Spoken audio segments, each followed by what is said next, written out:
Rola sim, pode? Olá meninas, crianças, hoje na verdade a gente vai analisar um pouco o vídeo Histórias Cruzadas, que é a primeira abordagem que eu queria falar, porque realmente é um filme que tem despontado, embora seja já de 4, 5 anos, ele tem sido muito discutido devido às questões aí atuais que a gente tem vivenciado aqui no Brasil.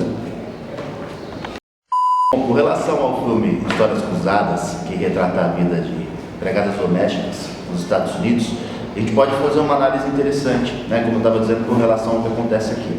Mas o filme ele é abrasivo, ele consegue ampliar porque ele discute de uma forma bem peculiar. Ele não é um filme agitado, ele não tem uma relação muito íntima, mas ele transforma as personagens protagonistas numa espécie de pessoas que parecem que nos conhecem, parece que é uma conversa de comadre. Então eu dividi o filme da seguinte forma, que fica legal para uma análise, né? As duas empregadas principais, que é a Evelyn, que é a principal, né, que vai ter a coragem de começar a falar, a amiga dela, que é uma espécie de... Bom, é quem faz os comentários mais engraçados no vídeo, né? E a Skeeter, que é a repórter, que é aquela que vai fazer toda uma ideia de montar um livro sobre, ou contando a ideia, a história dessas empregadas. É interessante desse filme porque durante o roteiro a gente vai percebendo que a que seria a antagonista, aquela que não seria a boazinha, certo? A Riley, ela tem uma atitude bem comum para a época, né? Porque era uma sociedade segregada, mas ela tem um papel interessante porque ela começa propondo um banheiro que separa negros e brancos, uma política um pouco lembrando o apartheid, né, da África do Sul, mas é uma política no estado de Mississippi, dos Estados Unidos. E a partir dessa história começa a mostrar como as empregadas domésticas sentiam e o que elas viam a partir dessa ideia, né? Muitas não expressam opinião, até porque depende do trabalho, mas a grande maioria se sente humilhada. É quando a história vai para uma reviravolta, né? Quando a Evelyn resolve falar e ela tem coragem, ela começa a dizer sobre a ideia de poder, sem dúvida alguma, mudar, né? Quando ela está ouvindo um sermão de um pastor, ela resolve mudar. E ela então fala com a Skeeter: olha, eu estou a fim de falar e eu quero começar. Neste momento, né, a história ela começa a tomar um desenrolar diferente, porque a Skeeter ela também é uma personagem diferenciada das outras mulheres, das brancas da cidade de Jackson. Ela é uma não casada, diferente das outras, todas casadas, ela não tem filhos, ela estudou, então ela também se diferencia do papel social a qual ela está inserida. Bom, a história ela começa a tomar um rumo, não vou ficar falando aqui, né, spoilers.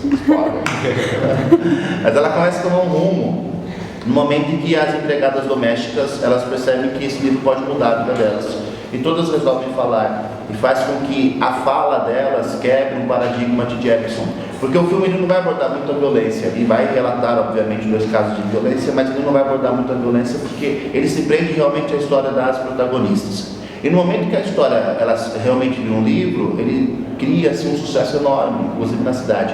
Só que a cidade de Jackson, ela não é relatada no livro, mas entende-se que é lá. Porque a Minnie, a outra empregada, que também fala, ela cria um plano, né, para poder segurar a história, para que não prejudicasse. Hayley, a antagonista, ela havia comido uma torta aí meio do mal, né? Quem assistiu o filme, assista o filme, de novo, lembrando, vai ver que a torta era do mal. E aí ela então defende, né, para todas as mulheres da cidade que aquilo não estava vinculado à cidade, quando na verdade era. E acho que esse que é o fato importante do filme. Finalizando, o que o filme pode trazer aí para nós numa discussão? Ainda ver os Estados Unidos como uma sociedade segregada, né? A gente, aqui no Brasil, segundo alguns estudiosos, alguns sociólogos, a gente passa pela 5ª ou 6ª geração de miscigenados. Ou seja, a miscigenação já não é mais um tabu. Embora haja, obviamente, uma questão racial muito forte no Brasil, aqui a gente não fala mais de uma questão de miscigenação. Gilberto Freire, ele defendeu de uma forma incisiva, e a gente vê que realmente o brasileiro é mestiço, ele é miscigenado. Mas uma coisa interessante é que nos Estados Unidos esse processo ainda não passa. Então a gente vê sim cidades, vilas, bairros, onde a questão racial está muito clara, né? O bairro do negro, o bairro do branco, o bairro do latino. E isso é uma coisa que para nós é uma coisa diferenciada, porque por mais que o Brasil tenha uma sociedade segregada, a gente ainda é vinculado, querendo ou não, a uma ideia de miscigenado. Há muitos estudiosos, eu acho interessante pegar um pouquinho do Sérgio Buarque de Holanda, porque ele vai defender essa ideia do mestiço, não como Gilberto Freire, claro, mas ele vai fazer uma análise dessa ideia nossa de povo miscigenado, que eu acho legal. Depois vou deixar aqui o link para que vocês possam ler o texto. Acredito que, sem dúvida alguma, essa discussão ela vai abordar um Brasil, né, mesmo sendo um filme americano. Mas o que nós temos que agradecer numa ideia de miscigenado, porque muita gente diz que não se deve comemorar a miscigenação, mas eu acho que sim, é uma coisa interessante a ser pensada e é uma característica do nosso próprio país. Por isso que acho e deixo a dica do filme para que a gente possa discutir numa próxima análise. Um abraço.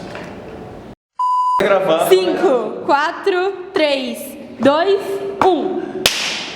Meu nome é Felipe Avelino. Assim? Meu nome é Avelino. Felipe Avelino. Ah, Avelino, primeiro fala? Meu nome é Avelino. Peraí. Que é canal do Avelino, professor. Entendeu? Não, as coisas que vocês pedem roubar. Tira o corpo todo. Pode. 1, 2, 3, vai. Meu nome é Avelino. Felipe Avelino. Já É é. assim?